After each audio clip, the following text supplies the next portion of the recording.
Ralph Waldo Emerson said, "People do not seem to realize that their opinion of the world is also a confession of character."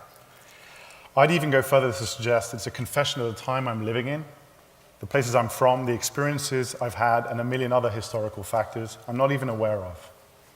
Am I the teller of my own tale, or has it ultimately been formed by the collective memory and habit of my own ancestry and its experiences? And that's also true of you, of your opinion of what I'm saying. You're having a subjective experience right now about my subjective point of view. We are all equally valid phenomena arising from nature, perhaps no different than flowers in a field or fruits on a tree. We feel this to be viscerally and measurably true, and yet we also seem to recognize, in spite of this, that we each have the ability to become self-aware, to choose whether or not to perceive the world objectively. And objective facts, of course, are things we can and should rely on, right? Things like my height, my weight, the number of people in this room, the number of planets in the solar system. But we need to share certain opinions about height, about weight, and numbers before we could agree that those apparently objective truths were in fact true. When you think about it, even the idea of objective truth is the result of a scientific tradition. And adherence to a scientific tradition is a confession of a point of view. Renowned physicist David Bohm said in relation even to science, the more views we get that we can integrate and make coherent, the deeper our understanding of an object gets. So put simply, the more points of view we have on something, the better we understand it. Our objective truth is mutual agreement between many subjective views. Don't get me wrong, objectivity has its benefits. Why? Because we depend on objective truths in order to achieve real things in our finite day-to-day lives. Things that would otherwise leave us vacillating endlessly in the infinite options of the universe. You could say that objectivity is a pragmatic social construct designed to allow us to get on with things. For example, Newtonian mechanics is sufficiently true to allow us to build railways and cars and rockets, but falls short when you attempt to explore the outer reaches of the universe. And that's fine, because our daily lives actually happen mostly around cars and trains and not black holes. If there is an objective reality, then even scientists, even Richard Dawkins, is approaching that reality from within layers of history, of genetics and memory. Dawkins' perspective is perhaps unusually clever and understandable to me, but it is nevertheless as subjective as any other. For it is not judgment and acknowledgement that something is real, and therefore not itself an inherently subjective thing. And thank God it is. We don't habitually speak about science this way because, ironically, our culture has conditioned us to blindly assume that science is objective. But to quote Chris Langan, a man with supernatural IQ, the inherently subjective process of science cannot ultimately be separated from the objective universe.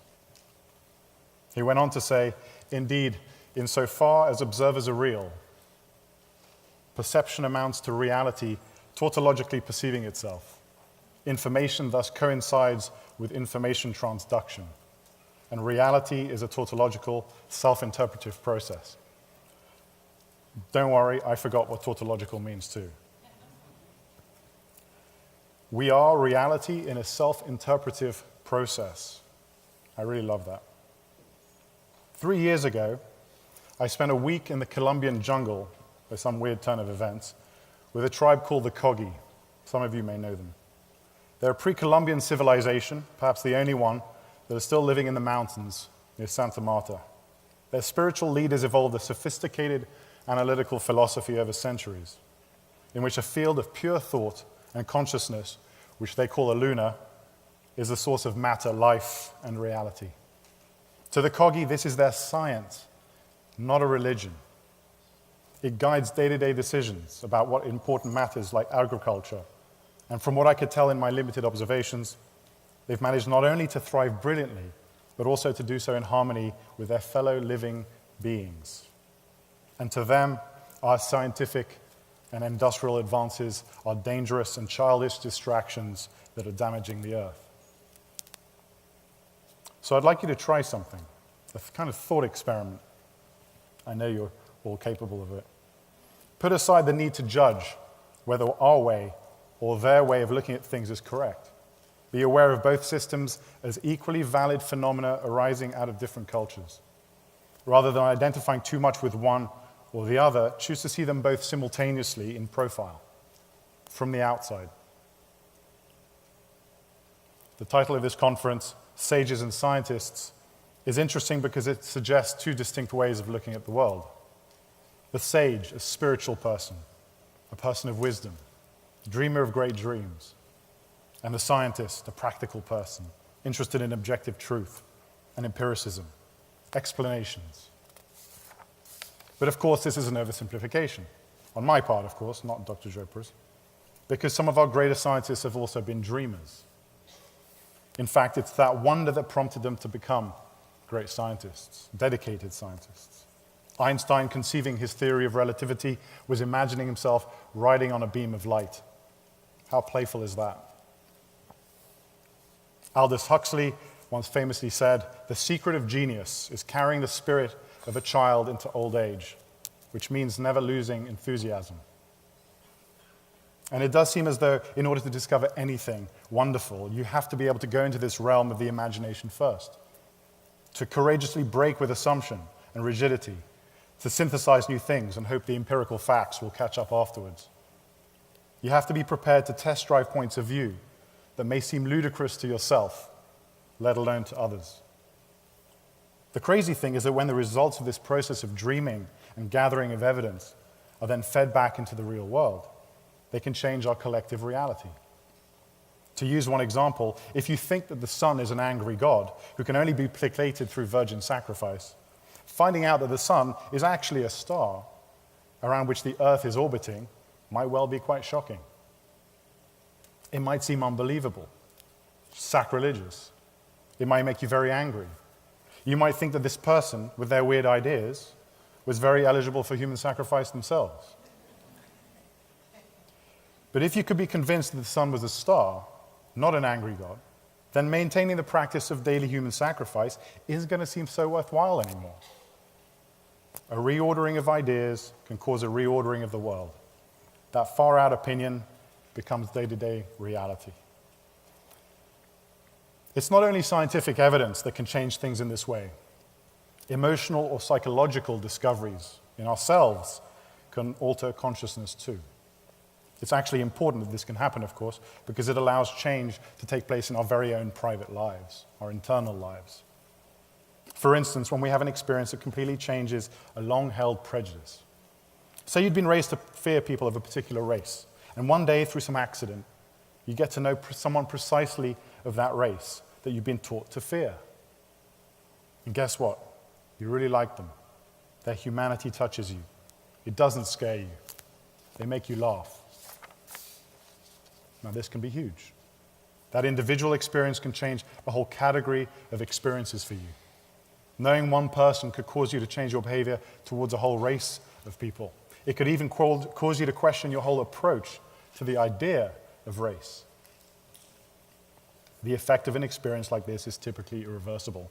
It adds a new dimension to our reality. It's a bit like if you were suddenly given the ability to fly. You might still need to walk around from time to time, but really, walking would be old news. Want to go for a walk? Nah, why don't we fly?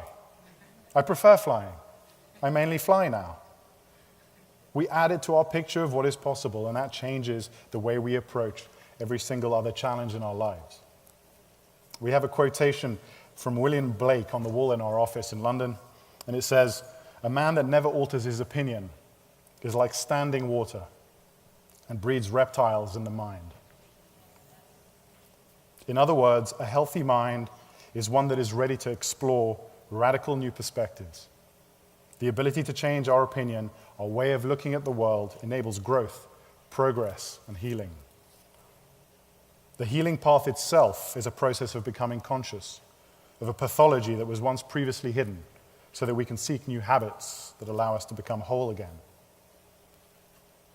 Becoming conscious of one's reality is immensely important, and technology can be extremely helpful in this respect, since it extends what we're able to measure, and therefore what phenomena we're able to perceive around us. The first company I founded, called Jawbone, recently released a product called Up. It's an electronic wristband, which I'm wearing right now, and it helps you track activity in your life and connect this information into a wider network. How much you're eating, walking, sleeping, and exercising. It seems like once people have this data, they find it easier to make beneficial changes. But they have to become conscious of the problem, how it looks, before they can begin the process of change. And Up helps them achieve that. But if such shifts in consciousness can occur at the level of the individual, could it also happen to groups of people? Could it happen to society as a whole? And how might that happen? Well, I'm a tech entrepreneur, so naturally I think that technology has a part to play in that. Go figure. Last year I gave a talk about the cultural effects of communications technologies, not unlike what the previous speaker was talking about, and how they'd had a huge effect through the last 4,000 to 5,000 years. The phonetic alphabet made it much easier to write things down and exchange information. Then came the printing press, then later the web. In each case, a new and widely accessible technology caused a kind of cultural explosion. The after effects we're living in today. So I wondered whether the next explosion triggered by technology could be one that raises our consciousness and wisdom at a global scale. What does this mean? Well, I think it should actually mean global self-awareness and the benefits derived thereof. From an individual, for an individual, self-awareness is rather subtle. It's the ability to both have a thought and yet to be outside of that thought looking in at it, having a meta-thought. It's through self-awareness that we know our own thinking and we can seek balance and coherence in our actions. When we talk about someone being well-adjusted, it means they've made the effort to get to know themselves and adjust their behavior so they can live happily with nature. But for society as a whole, could we consider the possibility of the world becoming self-aware to observe what it is collectively thinking? What would be the benefits of this? Well, much like the individual, so that humanity as a whole is able to reach a place of self-knowledge, which presumably would lead to greater health and coherence in its behavior. At the moment, we are aware of a global village, but there's still no way for any of us to see what that village is thinking as a whole. We're still emerging from an era of ignorance and chaos as a planet. We are mostly unconscious of our collective thinking and the force it applies on humanity, whether through conflict, economics, or cultural habits. Hence the Jungian term, collective unconscious. That brings me on to my current project called State, which is an opinion network for the world. And what do I mean by that? I mean a system that connects people through what they think, not who they know or where they live. Think of it like a global town square, a place where people can come together and quickly state an opinion, get counted, and see where they stand in relation to others. We've simplified stating an opinion so anyone can do it, and is encouraged to be authentic to their own thoughts. Reaching a form of global self-awareness may not require everyone to participate, but it's likely to need a critical mass of people in order for its benefits to be felt, for a new consciousness to become entrenched. Our hope is that one day someone in China would be able to look at State and see the opinions they have in common with someone from London, Rio, Mumbai, Kinshasa, or Kabul. There are things that State might be useful for, but one thing that I'm personally keen on is the idea of raising consciousness for lots of people very quickly, by showing them what they have in common and helping them to see reflections of themselves and thus of reality itself in other people. The empirical realization of empathy at a global scale, put another way. It's that emotional experience I spoke about earlier, but one which becomes entrenched. Given that our society is already experiencing this shift in many ways, it seemed timely that we could create a platform that would concretely organize the world's opinions, to reveal what was previously implicit, a new dimension to add to our reality that we can no longer let go. Knowing what other people have in common with you breaks down the paradigm of the other, the in-group, out-group mentality. And it does something else, which relates to the point I made at the beginning. It provides a space where all opinions are treated as valid, natural phenomena and given a space to coexist. My opinion is a threat to yours if there's only space for one of them, only if they need to be exclusive ideologies. By providing a space where all opinions can be heard equally, we make it possible to see the overall opinion space from the outside. As I pointed out earlier, the more points of view we have on something, the better we understand it. I hope we can look forward to a time of something approaching global self-consciousness, when humanity as a whole can interact more coherently with itself and the planet. At the very least, we might find out that we agree on more things with more people than we ever realized. I think that could make good things happen. Walter Benjamin wrote that every age dreams the one that comes after it. It's an intoxicating thought. We are now living in the dreams of people who lived 50 years ago. I think that in order to dream the right things, we sometimes need a nudge. We need to realize at last that we aren't separate, we're parts of an energetic, interconnected world, and we deserve to live together in it more wisely. Thank you.